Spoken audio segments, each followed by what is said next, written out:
કેન્દ્રીય કર્મચારીઓને દિવાળીની ભેટ સરકાર તરફથી આપવામાં આવી છે। કેન્દ્રીય કર્મચારીઓને દિવાળીની ભેટ આપવામાં આવી છે। મોંઘવારી ભથ્થામાં વધારો કરવામાં આવ્યો છે। આ મોટા સમાચાર। કેન્દ્રીય કર્મચારીઓના મોંઘવારી ભથ્થામાં વધારો કરવામાં આવ્યો। 3% જેટલો વધારો કરવામાં આવ્યો છે મોંઘવારી ભથ્થામાં, જે કેન્દ્રીય કર્મચારીઓ માટે ખૂબ જ રાહતની વાત છે। દિવાળીનો સમય આવી રહ્યો છે, એવામાં કેન્દ્ર સરકારે આ ખૂબ જ મોટો નિર્ણય કર્યો છે કે મોંઘવારી ભથ્થામાં વધારો કર્યો છે, જેનો સીધો લાભ કેન્દ્રીય કર્મચારીઓને મળવાનો છે।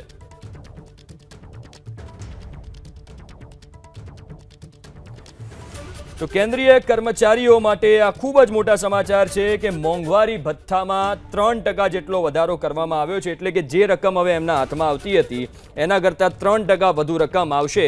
હજુ દિવાળીને સમય છે, એની પહેલા સરકારે આ મહત્વની જાહેરાત કરી છે। ખૂબ જ મહત્વની જાહેરાત। કેન્દ્રીય કર્મચારીઓ માટે મોટા સમાચાર છે કે તેમને હવે મોંઘવારી ભથ્થામાં 3%નો વધારો મળશે। 1 જુલાઈથી